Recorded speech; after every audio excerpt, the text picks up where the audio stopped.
Did you hear that? Subnautica 2 is right around the corner. The first game, of course, needs no introduction, being one of the most popular survival games in existence, in no small part thanks to all the coverage it got from big content creators. To this day, it's somewhat of a rite of passage for streamers to play it, scream at the big fish, and rake in the donos, as the kids say nowadays. Okay, I'm being a bit cynical. The game is beloved for good reasons, and with the sequel fast approaching, I say let's take a look at those reasons. Hands down, the most striking feature of Subnautica is its underwater setting. It's an inherently unique and mysterious environment that you don't really see a lot of games commit to fully.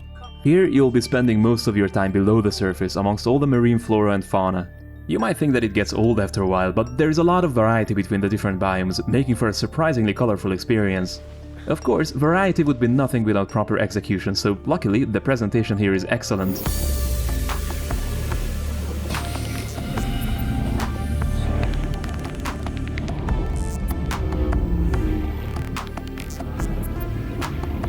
The setting also influences the gameplay. For most of the game, you're swimming, so you're free to move in 3 dimensions along all 3 axes. However, you're restricted by your oxygen meter, a permanent fixture of the UI. So you extend your oxygen tank, but as you dive deeper and deeper down, even that's not gonna be enough. That's where vehicles come in. Okay, I swear that wasn't me. Come on, I wouldn't do something like that. Your vehicles restore your oxygen, extending your reach considerably. But they also have a crush depth, below which they start to take damage. Warning. Maximum depth reached. Hull damage imminent. This can be extended by advancing on the tech tree and crafting better depth modules. So you go deeper to find upgrades that let you go even deeper, into ever darker and more dangerous zones. It's a creative and intuitive way to block later areas in a game where, if you think about it, you can effectively fly from the start. Just, upside down. But what held me back the most, especially during my first playthrough, was fear. I've had multiple people tell me that the reason they couldn't play the game was their thalassophobia, or fear of deep water. I'm not exactly comfortable in the open seas either, and to me, that's what made it so intriguing. Subnautica made me feel a kind of discomfort that even horror games can rarely tap into. The game became a kind of Metroidvania, where instead of accessing new areas with new abilities, I had to get over different kinds of fear. A fearoidvania. At first, even just diving into the water was nerve-wracking, not knowing what would await me underneath, but the shadows area quickly won me over with its colorful tropical aesthetic. It gets darker during the night, sure, but that's also when all the bioluminescent plants and creatures light up, giving it a sort of friendly, Pandora-esque appearance. Not to mention, the surface is also always close by. Then I had to explore the caves, which are naturally way darker, and I had to be more mindful of my oxygen level.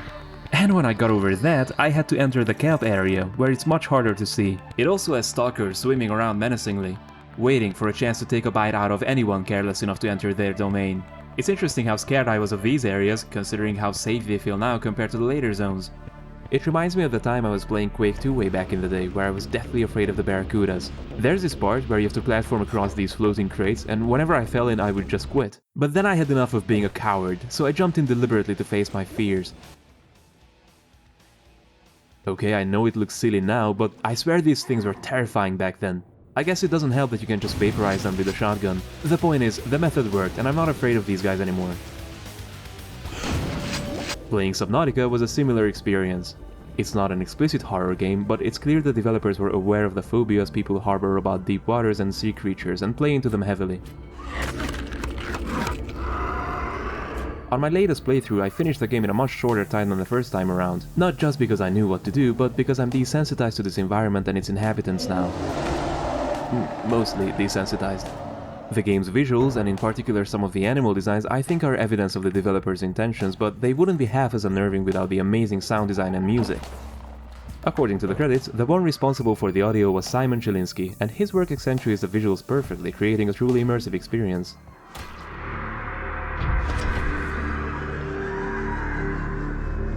The reverberating sounds of this alien ocean are constantly all around you. The playful chirps of the smaller fish,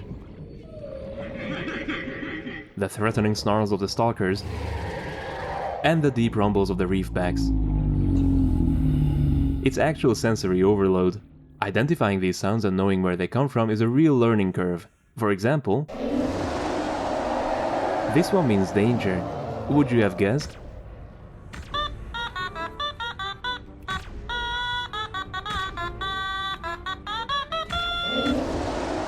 The music complements the sound design perfectly too. If I had to summarize the theme in one word, it would be exploration. The soundtrack has a lot of low tones, which seem ominous at first. But sometimes it chimes in with a melody that's more mysterious, evoking curiosity.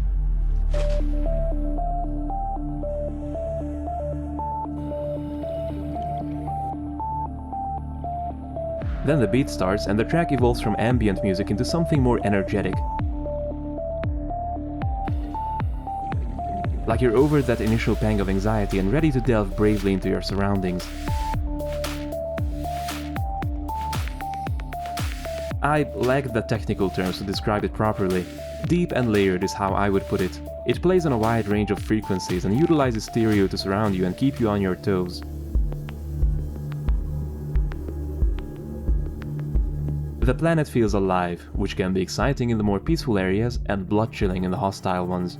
Do yourself a favor and play this game with headphones on. Sadly, the beautiful soundscape is sometimes betrayed by shoddy programming. If you've played the game, you've likely had the pleasure of your eardrums being blown out by... New blueprint acquired. Yikes. And being familiar with the soundtrack, it was very apparent that the music would frequently overlap. And not in an intentional way either, like having crossfade between tracks. Instead, the tracks have explicit trigger points where they just start playing, irrespective of any other music already playing. And it can be pretty jarring to have some ominous music start playing just for something more peaceful to butt in.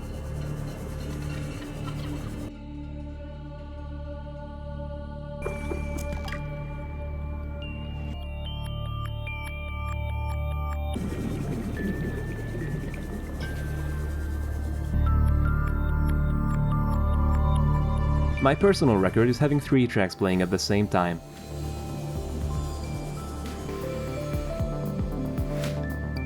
Wanna test it for yourself? Build an observatory on one of your bases. Notice how whenever you enter, Observatory Zen starts playing. That's one of the trigger points. Now enter the observatory with some music going already and you'll have 2 tracks playing simultaneously. You can also do this by swimming around the edges of different biomes. The game had tons of patches even after release, so I find it weird that something like this made it through. Am I really the first one to notice? Well, let me do my due diligence just in case. But wait, wasn't I supposed to highlight the positives of the game? Well, in order to appreciate good things, shouldn't we contrast them to things we don't like? Like, when it comes to the gameplay, I think the movement and exploration are great, but looting and crafting leave much to be desired. If you were to boil Subnautica down to its most basic mechanics, it's about diving to gather various resources to craft the equipment you need to explore deeper areas, so you can dive even deeper for all new resources, and so on and so forth. And considering how much gathering and inventory management you have to do, it's kind of crazy just how cumbersome and inconvenient it all is, especially coming from Abiotic Factor. I don't even have to come up with my own ideas of how crafting could be improved, I can just list all the things they should copy. How about a bigger inventory and containers? Resources in this game do not stack, and tools can take up multiple slots. The limited inventory quickly becomes the biggest restriction when it comes to exploration, so you'll be making frequent trips back home. And forget trying to move large amounts of resources. Yeah, you can jam your Cyclops full of containers, but then whenever you get to a base, you'll have to make 17 turns to transport everything. And you're just sitting there, wondering if it's worth the hassle to shove your tools into a locker as well, or if you're just gonna forget them when you're done playing Settlers 2. Speaking of tools, having only 5 quick slots for them is criminal. I get that it's maybe easier to navigate with a controller, but in that case, could extending it to 10 perhaps be an option? I find myself constantly switching at least 1 slot back and forth. So the containers are small and resources don't stack. That's bad enough for gathering, but what does it mean for crafting? It means that every time you want to craft something, you go on a journey to hunt down the components necessary from all the different lockers you spread them out into. Same for base building. This is what will take up most of your time back at your base. Running back and forth between lockers, bouncing off of them like a pinball. In Abiotic Factor, one of the earliest upgrades you can unlock is a crafting bench upgrade that lets you use materials from nearby containers as if they were in your inventory. I'd like to see the same upgrade for the Fabricator. Then you also have the teleporter pad that automatically deposits loot from your inventory into your crates. In Subnautica you could even make it fancier by having a docking station that transports your vehicle inventory directly into your base's storage. Honestly, I wouldn't mind a bit of an overhaul to the base building system anyway. I like the bases aesthetically, but they don't have much utility in their current state. They function as storages, bad ones at that, crafting stations, battery chargers, and food dispensers. But getting food and water is so easy, it's barely even a factor. There's a lot you could do with the bases, but I'd start with a shared resource and quick travel system. Make the bases feel more like a big interconnected operation, you know? A way to build a proper electrical network would also be cool. Then you wouldn't need to build a power supply system at every base. Just connect them to the network, either as suppliers or as users. I mean, the whole power system is kind of inconsequential. The easiest way to take care of it is the same way you take care of hunger. Fruit. Or maybe some fish if you want to be more efficient. It doesn't matter much, you can farm both of them pretty effortlessly. These kinds of mechanics feel much more fleshed out and purposeful in Abiotic Factor, so I hope developers use it for inspiration more. A more objective criticism I have towards the game is its much discussed optimization, or lack thereof. I'm happy to report that after years of patches, the game was relatively stable for me. I never encountered any crashes or serious stuttering like I would back in the day, though that may also be due to my PC being significantly stronger. The pop-in, on the other hand, is awful, and that seems to be just built in. There's no way to get rid of it, not even if you were to play this on Pixar's render farms, I imagine. Here's my theory. 3D games are usually played from a much lower angle, so the engine has to render a relatively small segment of the environment. And you can play around with the LOD much more because the focus is on the foreground, so the low detail in the background is much less noticeable. In this game though, you see a lot more of the environment at any given moment, so maybe the engine is just unable to catch up and upscale them to a higher level of detail. Well, I don't know, it's either that or that devs just couldn't get it right. They're switching to Unreal Engine for the sequel instead of using Unity, so we'll see what they can make happen with that one. Hey, it worked for Abiotic Factor.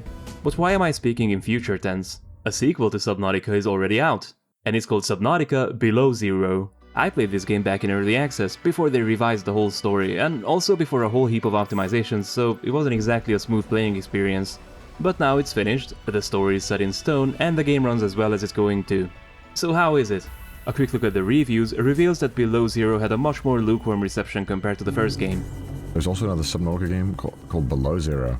Every time anyone ever mentions, because I mentioned to a lot of people that I got into this game, I would say like, oh yeah, they're like, yeah, there's actually a second one, but it's mid. That's the only thing anyone says when I talk about like, oh, I got into Subnautica. Yeah, there's this other one, but it's mid, don't play it. I'm like, oh, okay. Yeah, that's pretty accurate. Also, that's 2 tracks at the same time. My record remains unbroken. What's important to understand is that Below Zero is not a fully fledged sequel to Subnautica. It's more of a standalone expansion pack, not only running on the same engine, but sharing a lot of its assets and mechanics with its predecessor. With that in mind, I would expect the developers to focus more on just making exciting new content. The boring part of game development is done, so to speak. It's time to just go crazy with new stuff. But that doesn't seem to be the case here. There are multiple signs that Below Zero's development was troubled, to say the least. The story went through multiple rewrites to the point where the one I saw in early access was completely different from what we have today. That's not a problem in and of itself, but that must have been a lot of work going towards content that was eventually scrapped. So what's actually wrong with the game? The world of Below Zero feels boring and flat. I'd say it's hard to put my finger on it, but because I can contrast it with the first game, it's actually not difficult at all. The first thing that immediately stuck out to me was this blue fog they put everywhere. I understand that Subnautica had pop-in issues, but was limiting the view distance to Morrowind levels really the best way to address it? And don't think the surface is spared either, with constant snowstorms obscuring your vision. This heavy blue tint overpowers the color scheme of the different biomes, washing them all together in this boring blue mush. And when the game does transition to a new area with a different colored fog for a change, the shift is way too noticeable. The first game played around with this fog too to make certain areas feel more claustrophobic, but it also knew when to open the environment up and let you see in the distance. And when I say the world is flat, I mean that literally. You'll spend a lot more of your time close to the surface and a considerable amount above it too, on dry land. Or, I don't know, is snow considered dry? There is a huge landmass right at the starting zone. In fact, technically, you spawn on it, and there is an island not too far away. This killed the feeling of being exposed to the open sea, which made Subnautica such a uniquely terrifying game in the first place. It feels more like exploring a lake than the ocean. Subnautica immediately hits you with a lot of visual variety and biomes that are conceptually different from each other. In contrast, Below Zero's first couple of zones are very visually samey and are all at similar depth levels. And you also don't have the same progression of more extreme environments as you go deeper towards the end of the game. You don't even go that deep anyway. The final, deepest zone you explore is surprisingly close to the starting area along all axes. There are 1 or 2 areas that stand out, but they come too little too late, and their placement in the world feels arbitrary. Subnautica's greatest strength is its unique world and setting, so getting that right for the actual sequel will be critical for the game's success. At the very least, don't put biomes in that are this empty.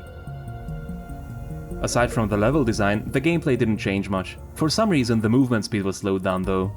Is that also an anti-pop-in measure, or is it to make the world feel bigger? Going from the first game to this immediately makes Below Zero feel very sluggish. This nerf also hit the vehicles, unfortunately. Or more accurately, vehicle. The Seamoth and the Cyclops were rolled into one modular submarine, the Sea Truck. It can't dart around quickly like the Seamoth, and it doesn't have the satisfying feel of driving a huge submarine like the Cyclops. Instead, you can freely switch the modules attached to its back, but put too many on there and it becomes even more cumbersome to drive. Then again, why would you want to have a bed module or an aquarium module? Maybe the idea is that you take the modules off before you drive into the caves, but frankly, that feels like too much effort for something that was already better in Subnautica. You drive your big Cyclops over where you want to explore, then hop on over to one of your smaller vehicles. Quick, cool, elegant. Just watch out during docking. But now your big and quick vehicles are rolled into one. Okay, so let's say you are supposed to take the modules off when you enter a cave. Wanna know how you do that? Swim outside and tear the module off manually. Well, that's a pretty unfortunate thing to do accidentally when you want to get in the truck quickly to evade a predator. And let's talk about the predators. You've never seen the ocean this crowded. The first couple of zones that you'll spend a lot of your time traversing are absolutely swarming with these medium-sized fish. The stalkers in the first game would freak me out sometimes, but these guys are so ever-present I'm completely numb to them now. They're not scary, they're annoying. So thankfully they're easy to get rid of. There we go. And it'll buff right out. And their sounds.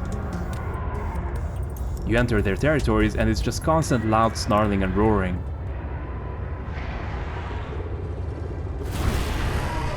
What happened to the sound design in this game? Well, we know the answer to that at least. Before the game was even released, it was announced that the composer and sound designer for Subnautica, Simon Chilinsky, was let go from the company. This is a bit of a touchy subject since apparently he was fired over his political alignment, or rather, the way it manifested on Twitter. This was all public on his profile, where he also advertised himself as the sound designer of Subnautica. And as much as I like Simon Chilinsky's work, at that point you're kind of forcing the company to address it, whether it's for PR reasons or for the sake of the rest of the team. I don't know, maybe keep gems like this for your private account? Well, what's done is done. Simon Chilinsky was fired and new people were brought in, both for the audio and the music. And honestly, I just feel sorry for the poor bastard who has to follow him up. Let's see, who was it? Ben Prunty? That Ben Prunty? Ben Prunty is awesome! If you think you don't know him, you do. He composed the soundtrack for FTL. It's an iconic indie game soundtrack. Personally, I like his Into the Breach music even more. It's quintessential strategy game music, dynamic enough so that it isn't monotonous, but not so intense that it overpowers your mind either.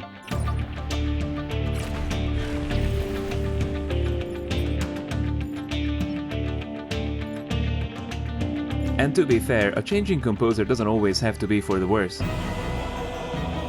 Motoi Sakuraba created the iconic music of Demon's Souls and Dark Souls, so it might surprise you to learn that Dark Souls 3 is the last FromSoft game he's credited for. They brought on a number of different composers, and that worked out great for the soundtracks overall.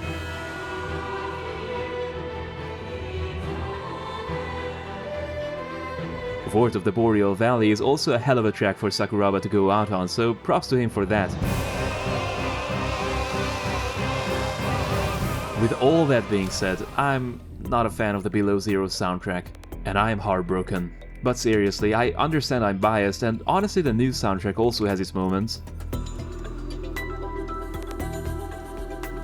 It just doesn't have the Subnautica je ne sais quoi. For me it's a bit too heavy on the synth, and doesn't have enough reverb and echo, which are essential for that underwater vibe. It sounds like space music to me. It's rude to ask an artist to just emulate someone else's style, and I don't think that's what I'd want Ben Prunty to do either. He's good at what he does, and for what it's worth, I am looking forward to listening to his work in Subnautica too. What I'm not so keen to listen to is the voice protagonist. Alright, I have a scanner. In the original game, you never actually meet another human face to face, which makes you feel even more isolated and helpless. But Below Zero went with a fully voiced main character, who will sometimes comment on what she sees. In goes the battery and titanium, now comes... And make audio logs just in case you couldn't get enough of her. To spice things up, she also gets an alien companion called Alan, so her monologues turn into dialogues with him. I'd say this ruins the feeling of solitude the first game had, but honestly, considering the length of the game, they don't talk all that much. These dialogues may as well be audio logs. You can even choose to reject them, and based on how much enjoyment I got out of them, I'd say you're more than in your right to do so. The conversations go pretty much how you'd expect them to, so let me save you some time and sum them up for you. I find human biology inferior, and your philosophy and societal structure flawed and confusing. Actually, all of these things about us are charming and holistic in a way that I won't elaborate on. Perhaps I misunderstood humanity. Maybe you and I are not so different, Spider-Man. It's like this but several times over and with a lot more snark. Besides being cringeworthy to listen to, it also dissolves a lot of the tension the game would have. Subnautica's protagonist doesn't speak, but he actually communicates a lot with his panicked underwater screams. He's not confident and not in charge of the situation. He's just the janitor and not the super capable, witty, genius scientist with a genius scientist for a sister. I mean, imagine if the first game was like, "Alright, let's do this!" Not even close. Ah, hey, that's not nice. Whoa, radical! Hey, let go of my right, you stupid fish! I'd say the biggest reason I started ignoring the dialogue was how weirdly paced it was. You won't hear a word for hours, and then stumble onto a story-relevant area, and get 6 audio logs and 3 conversations with Ellen at the same time. Could I have gone back in my journal and replayed them all? Yes. Will I? No. I didn't enjoy the dialogue, and after getting the gist of what the story is, I figured it's not worth it for that either. The first game's story had plot holes, but I didn't really mind that much because the most memorable parts of it are these big events happening around you. The explosion of the Aurora, the sunbeam getting shut down, even the celestial bodies moving across the skybox. They made me feel small and insignificant, like the uncaring forces of this planet could crush me at any moment without even taking notice. Most of the story is told through the environment and your journal entries and item descriptions and hey, wait a minute, this game is a Souls-like after all!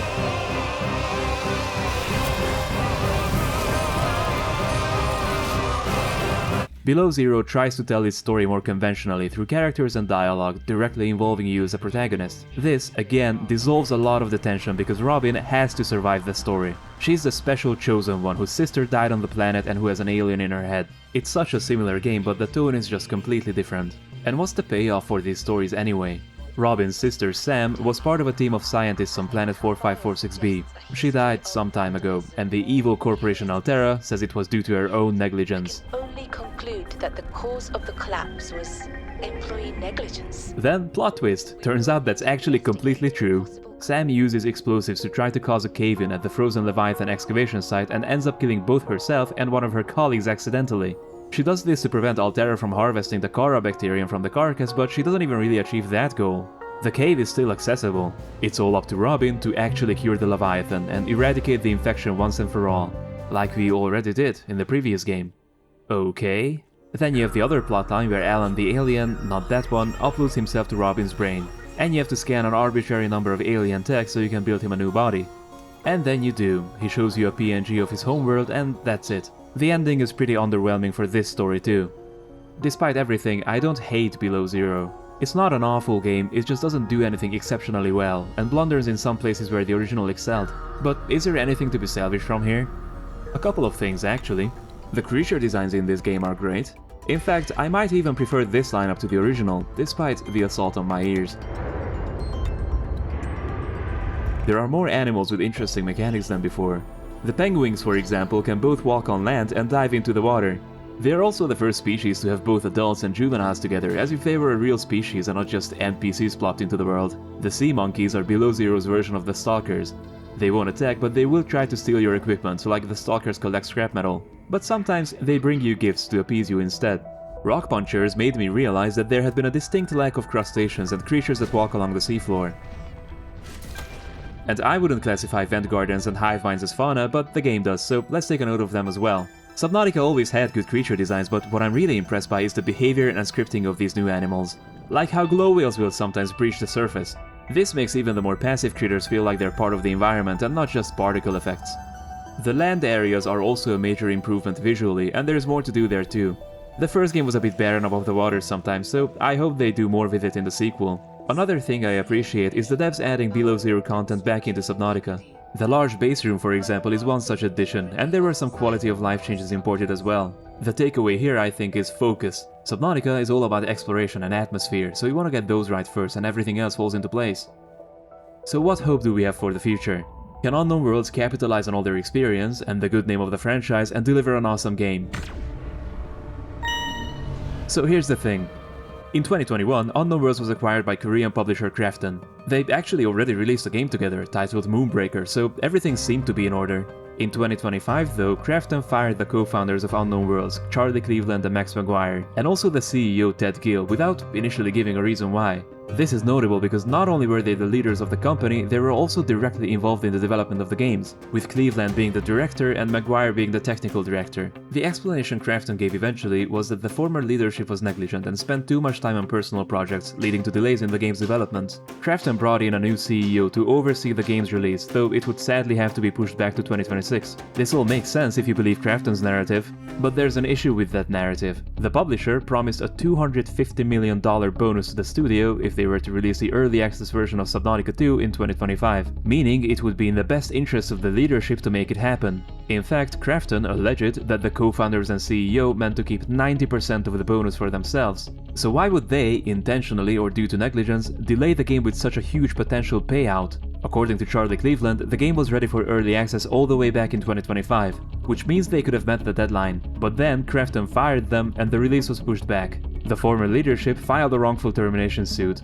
and they alleged that the firing and the delay was a deliberate ploy to avoid having to pay the bonus. Krafton said that there would in fact be a bonus for the employees eventually, although I find their language very vague. At least if I was working at the company, I'd assume it would be substantially smaller than 250 million. The point is, clearly someone is not telling the truth. Well, the court ruled in favor of the original leadership. They were reinstated to their former positions, the bonus is back on the table, and the deadline for the release was even extended. So it looks like it was Krafton in the wrong after all. But why would they do such a thing? What is happening at this company? Well, thanks to the lawsuit, we actually know. In short, the AI craze. A while back, Krafton announced that it was reorganizing itself as an AI-first company. So what's that mean in practice, like vibe coding, AI-generated concept art? Maybe.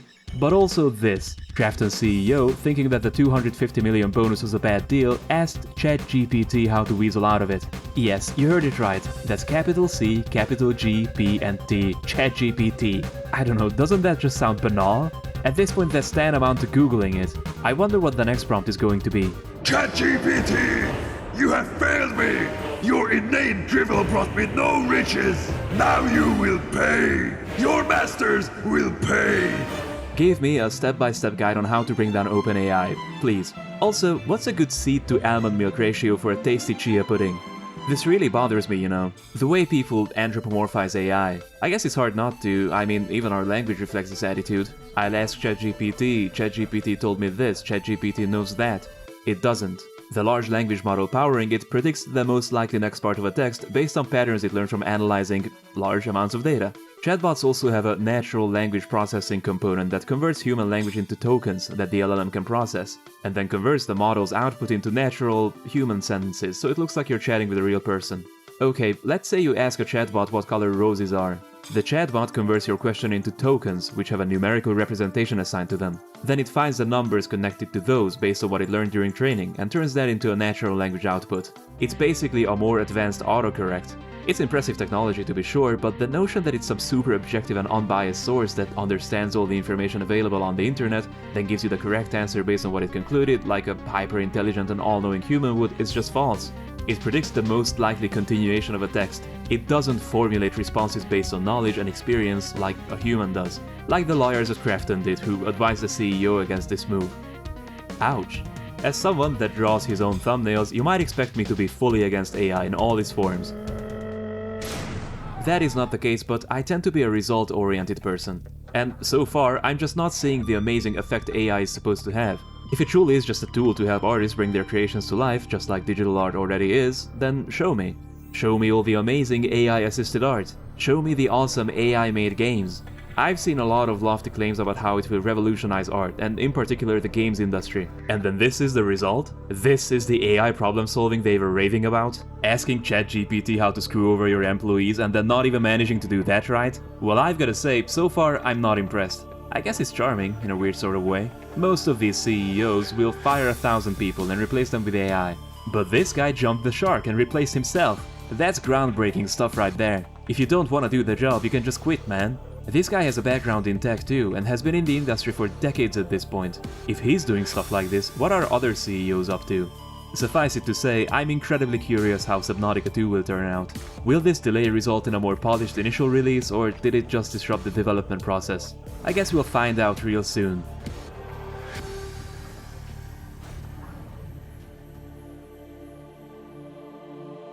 So I was hoping I'd have like a month or two to work on this video, but then Unknown World suddenly just announced the release date for Subnautica 2. Yeah, what you just witnessed here was the result of some pretty heavy crunch, so I hope it was worth it and you enjoyed it. I always wanted to talk about Subnautica, and you know, with the timing of this release, it was really the best opportunity to do so. I do wish I had a week or two more, but it's cool. I guess next up is Subnautica 2, so see you there.